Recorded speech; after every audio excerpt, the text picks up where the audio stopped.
Okay, now that we've walked through building a key test for a jump with squash, your next assignment is going to be to create a key test of a jump with stretch. So the controls are exactly the same. However, and we've removed his arms again. However, stretch has kind of different proportions.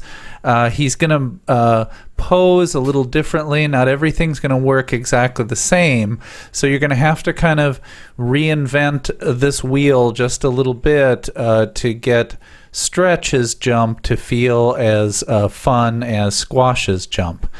So feel free, if you're feeling confident, to perhaps try a little variation on the jump that we did before, maybe add a little something, but don't go too far.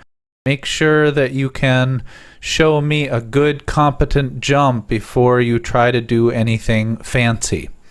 If you get through with this basic jump and you have a little bit of additional time, you might want to consider going back, if you haven't already, and watching the bonus lesson, and then coming back and turning on Stretch's arms and adding his arms to the jump. If you've already watched the bonus lesson, go right ahead and add the arms if you're once again feeling confident. Now, all we're talking about here is a key test for the jump.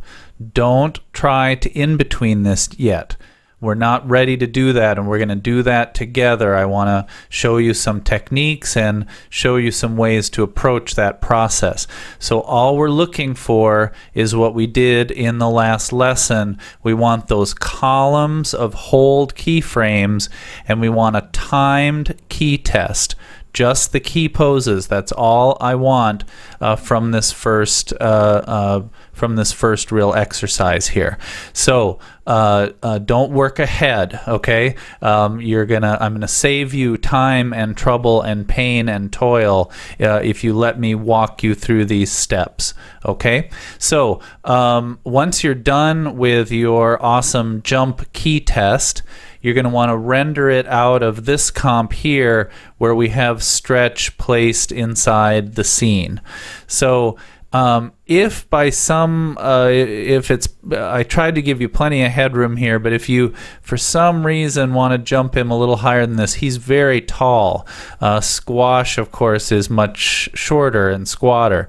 So stretch is a lot taller. So if you're finding you need to go out above the frame here, either try scooching him down a little or drop his scale down just a little bit to get him to fit in the frame.